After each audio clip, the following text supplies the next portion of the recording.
بسم اللہ الرحمن الرحیم۔ ناظرین کرام السلام علیکم ورحمۃ اللہ وبرکاتہ۔ آج اتوار کی خصوصی محفل سوال جواب کی نشست میں آپ کا خیر مقدم ہے۔ آج ہمارا یہ سیشن 129واں ہے۔ آج جو ہمارے پاس سوالات ہیں سماعت فرمائیں، جوابات بھی۔ پہلا سوال لئیق انصاری صاحب سیتا پور سے پوچھتے ہیں سلام کے بعد کہ بجلی کا ہم کام کرتے ہیں اور ریپیئر کرتے ہیں اور کسٹمر سے بولی کے نئے سامان لگاتے ہیں تو ایسے پیسے لینا جائز ہے؟ جواب یہ ہے کہ جب آپ نے نیا سامان نہیں لگایا تو نئے سامان کے پیسے لینا کیسے جائز ہوگا؟ یہ تو خیانت ہے، دھوکہ ہے۔ آپ بتا کر پیسے لیں اور بتائیں کہ نئے کے سامان اتنے کا آتا ہے، پرانے کا اتنے کا آتا ہے، لیکن ہم اتنے پیسے لیں گے۔ آپ جو بھی ریٹ کم بیش بتلائیں گے لیکن بتلا کر کریں تاکہ دوسرے والے کو دھوکہ نہ ہو۔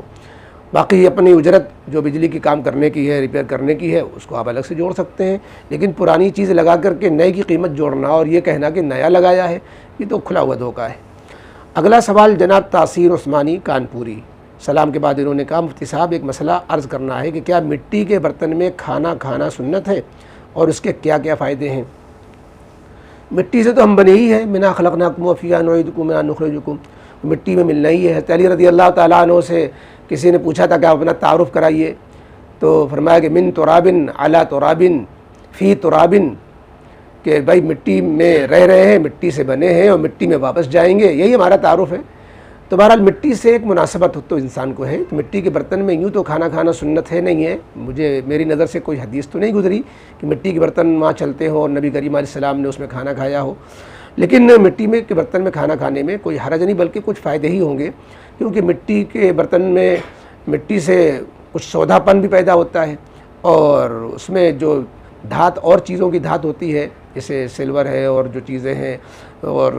جو اسٹیل وغیرہ کی برتن چلتے ہیں، اس میں ڈاکٹر لوگ بعض دفعہ بتاتے ہیں کہ وہ مناسب نہیں ہوتا ہے، گرم چیز اس میں رکھتے ہیں تو اس کے اثرات مفید و مضر اس کے اندر منتقل ہوتے ہیں۔ تو مٹی کے برتن میں مضر اثرات کچھ نہیں ہوتے، مفید ہی مفید ہوتے ہیں، اس لیے اس کے کھانے میں کوئی حرج کی بات نہیں بلکہ بہتری ہوگا۔ پہلے زمانے میں ہمیں یاد پڑتا ہے کہ مٹی کے ڈونگے اور مٹی کے کلڑ اور مٹی کے جو پیالے چلتے تھے اور شادی بیاہ میں اسی میں کھلایا جاتا تھا، اور لوگ بہت شوق سے جو نان گوشت پکتا تھا، تو نان گوشت تو عام طور پر دیہاتوں میں آج بھی لوگ مزے لے کے کھاتے ہیں مٹی کے برتنوں میں، اور مٹی کے برتن میں کھانا غربت کی وجہ سے نہیں ہوتا تھا بلکہ وہ لذت کی وجہ سے ہوتا تھا، اس میں لذت بھی پائی جاتی ہے۔ آج کل جو دیکھا گیا کہ باقاعدہ کلڑ والی چائے جو تندوری چائے کہلاتی ہے، وہ کھولتی ہوئی چائے کلڑ میں پلٹ کر کے دی جاتی ہے، اس کا ٹیسٹ کچھ اور ہی ہوتا ہے۔ تو بہرحال مٹی کے برتن کے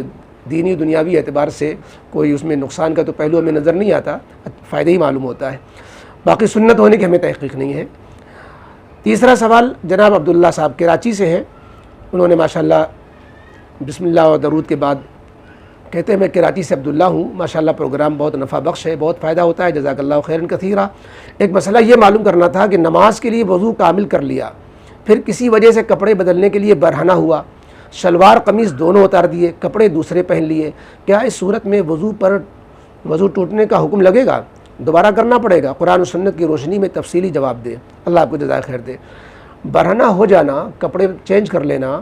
اور کپڑے چینج کرنے کے لیے لباس کھل جانا، سطر ڈھک کھل جانا، یہ نواقض وضو میں نہیں ہے۔ جن چیزوں سے وضو ٹوٹتا ہے اس میں ان چیزوں کا ذکر نہیں ملتا کہ انسان خود ننگا ہو جائے، اس لیے جو ہے اس سے وضو نہیں ٹوٹتا۔ دوسرے کے سامنے بے لباس ہونا وہ تو الگ بات ہے، لیکن وضو ٹوٹنے والی چیزوں میں یہ ان چیزوں کا حکم نہیں، لہذا کپڑے چینج کرنے کی وجہ سے سطر کھل گیا تو اس سے وضو نہیں ٹوٹے گا، اور حدیث پاک میں جن چیزوں سے وضو ٹوٹتا ہے اس میں اس کا ذکر نہیں ہے۔ اگلا سوال جناب سید سیب بھونیشور کہتے ہیں مٹی دینے کے بعد اذان دیا جاتا ہے، کیا اذان دیا جاتا ہے کیا؟ تھوڑی وضاحت کر دیجیے۔ اور ایک سوال ہے کہ قبر پر کالا زیرہ ڈالنا یہ جائز ہے کیا؟ یہ دونوں باتیں بے بنیاد ہیں۔ مٹی دینے کے بعد، قبر بن جانے کے بعد قبر پر اذان دینا یہ بے بنیاد ہے۔ نماز بھی ہو گئی اور بچپن میں جو اس کے دائیں کان میں اذان بائیں کان میں اقامت بھی ہو گئی، وفات کے بعد اس کی نماز جنازہ بھی ہو گئی، ابھی اذان دینے کا کوئی تک نہیں ہے۔ یہ جو لاجک بیان کی جاتی ہے کہ شیطان بھاگ جاتا ہے اذان دینے سے، لہذا شیطان تو روح نکلنے کے بعد اس کا کام ختم، بہکانے کا اختیار صرف زندگی میں ہوتا ہے شیطان کو، مرنے کے بعد نہیں ہوتا پھر، اس لیے جو ہے یہ کہنا غلط ہے۔ اور ظاہر سی بات ہے کہ ہماری شریعت تو عقلی جو ہے تکوں سے نہیں چلتی، بلکہ وہ تو خیر القرون میں نبی کریم علیہ السلام کے زمانے میں جو وفات کا سلسلہ تھا اور جو ان لوگوں کے انتقال ہوتے تھے، کوئی ایک روایت نہیں ملتی کہ نبی کریم علیہ السلام نے قبر پر اذان کا حکم دیا ہو یا خود قبر پر اذان کہی ہو۔ اس لیے دعائے مغفرت پر اکتفا کریں اور کچھ ایصال ثواب کر دیا کریں۔ اسی طریقے سے قبر پر کالا زیرہ ڈالنا یہ بھی کوئی تک نہیں ہے، یہ تو مال کو ضائع کرنا ہے، بھائی کالا زیرے سے کیا ہونے والا ہے؟ اگر آپ نامہ اعمال کالے ہوں گے تو کالا زیرہ اور اس میں نامہ اعمال میں اور کالاپن پیدا کر دے گا، اس لیے کہ یہ بھی خلاف سنت عمل ہوگا۔ اگلا سوال حافظ صغیر صاحب کہتے ہیں مفتی صاحب برائے مہربانی ایک مسئلہ بتائیں، عید کی نماز میں 6 تکبیریں ہیں یا 12؟ اور اگر 12 ہیں تو کس طرح سے ہیں؟ اور 6 زائد تکبیریں تو ہم لوگ پڑھتے ہی ہیں، اگر 12 تکبیریں ہیں تو اب تک 6 کیوں بتائی جاتی ہیں؟ کیا پہلے 12 تھی بعد میں حکم منسوخ ہو گیا؟ اگر ہو گیا تھا تو اس کا حدیث نمبر ہو سکے تو بتا دیں، میں نے ایک کتاب کا مطالعہ کیا ہے، اس کا فوٹو میں اس سوال کے بعد بھیج رہا ہوں، اس میں عیدین کی نماز میں 12 تکبیریں دی ہوئی ہیں، طریقہ بھی کچھ الگ ہے، پہلی رکعت میں 7، دوسری رکعت میں 5، برائے مہربانی روشنی فرما دیں۔ یہ علمی مسئلہ ہے، 6 تکبیر زائد کی بھی روایت احادیث میں ہے اور 12 زائد رکعت کی جو ہے روایت بھی ساتھ میں ہے۔ 12 جب تکبیر کہی جاتی ہے تو پہلی رکعت میں 7 زیادہ ہیں قراءت سے پہلے اور دوسری رکعت میں قراءت سے پہلے 5 زیادہ ہیں، یہ شوافیہ کے ہاں اور جو ہے دیگر ائمہ کے ہاں ہیں۔ عبداللہ بن مسعود رضی اللہ تعالیٰ عنہ سے جو روایت ہے عیدین کے زائد تکبیروں کی، اسی طریقے سے اعلاء السنن کے اندر اور بھی روایتیں نقل کی گئی ہیں احادیث کی، اس میں 6 زائد تکبیروں کا ہی ذکر ہے، تو بعض ائمہ نے 6 زائد کو لے لیا، بعض نے 12 کو لے لیا، دونوں ہی سنت و حدیث کے مطابق ہیں، تو اگر آپ کا عمل 6 پر ہے تو بھی درست ہے اور 12 پر ہے تو بھی درست ہے، اس میں مسلک کا اختلاف اور احادیث کے اختلاف کی وجہ سے چلا آ رہا ہے، زیادہ اس میں بحث میں نہ پڑھیں تو بہتر ہے، آپ جس طرح پڑھ رہے ہیں انشاءاللہ آپ کی صحیح ہے۔ اگلا سوال عبید کانپور کہتے ہیں حضرت مجھے مسئلہ معلوم کرنا ہے، وہ یہ ہے کہ جیسے کوئی باپ اپنی بیٹی کو اپنی زندگی میں گھر دلاتا ہے اور کچھ وقت بعد باپ کا انتقال ہو جاتا ہے، پھر جب وراثت بڑھتی ہے تو سب اولاد کو برابر سے بٹے گی یا جس بیٹی کو مکان دلایا تھا اسے بھی جوڑا جائے گا؟ جواب یہ ہے کہ وراثت جب بٹے گی تو جو کچھ بھی باپ نے چھوڑا ہے تو وہ سب میں سب کا حصہ ہوگا، اس میں اس بیٹی کو ملے گا جس کو گھر دلایا ہے۔ اب آپ کہیں گے تو زیادہ پہنچ گیا اس کا، تو زندگی میں جو دیا تھا وہ گفٹ ہے اور بعد میں جو مل رہا ہے اس کی حیثیت وراثت کی ہے۔ ہاں اگر اس طرح کوئی معاملہ ہو گیا ہو کہ بیٹی کو گھر دلاتے وقت اپنے بچوں کے درمیان یہ بات کہی ہو کہ یہ بیٹی وراثت میں تم لوگوں سے حصہ کم لے گی اور وہ اس پر راضی بھی ہو، اس طرح کی شرط لگ گئی ہو کہ وراثت میں کی جگہ میں یہ مکان جو ہے تم اس کو، تو اس طرح کا کوئی معاہدہ ہو گیا ہو تو اس معاہدے کے پر عمل کرنا پھر ضروری ہو جائے گا، اور اگر وہ معاہدہ توڑتی ہے کہتے ہیں نہیں وراثت میں پورا حصہ لیں گے تو معاہدے کے تحت وہ جو گھر ملا تھا وہ بھی ٹوٹ جائے گا، وہ بھی پھر وراثت میں شامل ہو جائے گا، پھر وہ گھر بھی بٹے گا۔ تو اس طرح کوئی معاہدہ اگر نہیں ہوا ہے تو بیٹی کا گھر بھی ہو گیا اور وراثت میں پورا حصہ جتنا بنتا ہے شرعی حساب سے وہ بھی اس کو ملے گا، جو ہے گفٹ میں گھر دے دینے کے بعد اس کا حصہ جو وراثت میں تھا وہ ختم نہیں ہوگا اگر کوئی معاہدہ نہیں ہوا تھا۔ اگلا سوال عبید الہی سلام کے بعد کہتے ہیں مفتی صاحب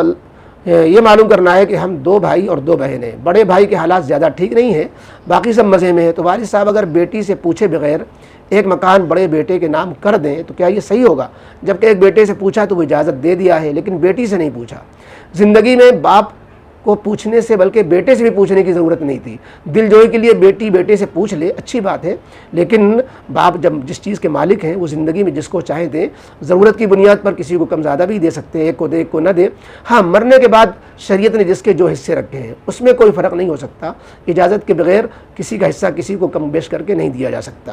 لیکن زندگی میں جو مالک ہے وہ اپنا تصرف کر سکتا ہے، لہذا بڑے بیٹے کو باپ نے کچھ دے دیا ہے تو ان کا اپنا اختیار ہے، وہ دینا درست ہے۔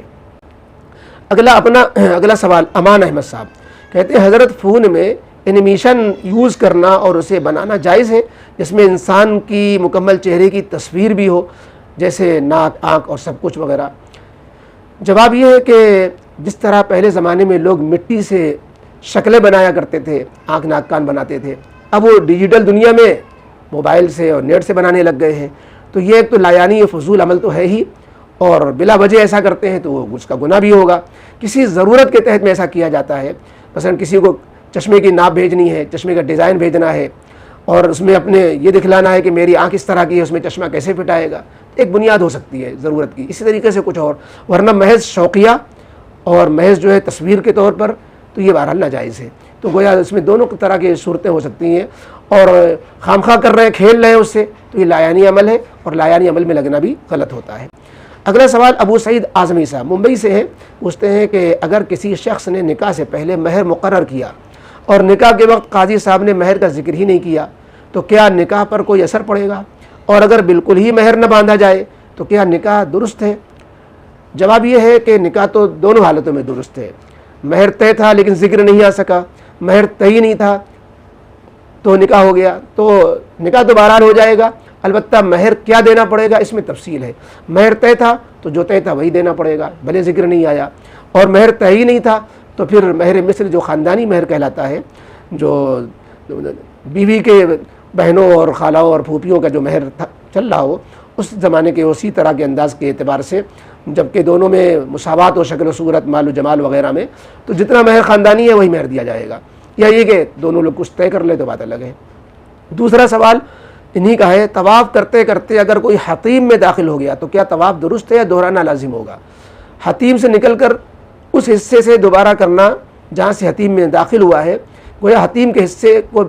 جو ہے باہر طواف نہیں کرے گا تو طواف درست نہیں مانا جائے گا، اور اگر کوئی ایک چکر میں ایسا کر لیا اس نے تو جس چکر میں ایسا کیا تھا اس چکر کو دہرا لے، یا حتیم کے جس حصے سے داخل ہوا تھا اسی حصے سے نکل کر باہر سے پھر طواف کر لے، پورے طواف کو پھر دہرانے کی ضرورت نہیں ہوگی، اگر سارے طوافوں میں حتیم کے اندر چکر لگائے ہیں تو پھر پورا طواف دہرانا ہوگا۔ تیسرا سوال انہی کا ہے، کہتے ہیں شہر سے باہر جو اجتماعی قربانی ہوتی ہے اور گوشت آسام بنگال کے غریبوں کو دینے کی بات کرتے ہیں تو ہم اس میں حصہ لے سکتے ہیں اور قربانی درست ہو جائے گی؟ جواب یہ ہے کہ آپ کے اطمینان کی بات ہے، اگر آپ کو معلوم ہے کہ وہاں فراڈ ہوتا ہے، فرضی معاملات ہو رہے ہیں، پھر بھی آپ حصہ میں پیسے لے رہے ہیں، حصہ لے رہے ہیں تو غلط ہوگا، آپ کی قربانی صحیح نہیں ہوگی، اور اگر آپ کو یہ یقین ہے کہ اطمینان ہے، غالب گمان ہے کہ یہ معاملہ صحیح ہو رہا ہے اور یہ لوگ قربانی واقعی کر رہے ہیں تو پھر آپ حصہ لے سکتے ہیں، انہوں نے خدا نخواستہ پھر گڑبڑ کری ہوگی، آپ کی قربانی صحیح مانی جائے گی، وہ لوگ ذمہ دار ہوں گے، لیکن آپ کا دل دیتے وقت مطمئن ہونا چاہیے۔ اگلا سوال جو آخری سوال ہے، کہتے ہیں اگر کوئی جنابت کا غسل کرے اور پانی بہا کر نکل آئے، 1 گھنٹے بعد یاد آیا کہ کلی اور ناک میں پانی ڈالنا بھول گیا تھا، 1 گھنٹے کے بعد دوبارہ صرف کلی اور ناک میں پانی ڈالے تو غسل ہوا یا نہیں؟ جواب یہ کہ غسل ہو جائے گا، پورا بدن پہلے بھگو لیا گیا اور ناک میں پانی ڈالنا رہ گیا، کلی کرنا رہ گیا تھا تو پھر سے پورا غسل دہرانے کی ضرورت نہیں ہے، کلی اور ناک میں پانی ڈال لے، یہی رہ گیا تو یہی پورا کر لے بس، چونکہ ہمارے یہاں پے در پے کرنا، لگاتار کسی عمل کو کرنا اور ترتیب یہ فرض نہیں، امام مالک رحمۃ اللہ علیہ کی ترتیب اور پے در پے والی شرط ہے وہ اپنے یہاں نہیں ہے، اس کی وجہ سے یہ غسل کو پورا دہرانے کی ہمارے یہاں ضرورت نہیں ہوگی حنفی مسلک میں، اور صرف کلی اور ناک پانی جو رہ گیا تو پورا کر لیں، غسل پورا ہو جائے گا۔ یہ تھے آپ کے سوالات جوابات جو آپ کی خدمت میں پیش کیے گئے، امید ہے کہ آپ حضرات کو ہمارے سوالات کے جوابات سے اطمینان بھی ہوگا، ہمیں دعاؤں میں یاد رکھیں، آپ کی محبت و عنایتوں کا شکریہ۔ السلام علیکم ورحمۃ اللہ وبرکاتہ۔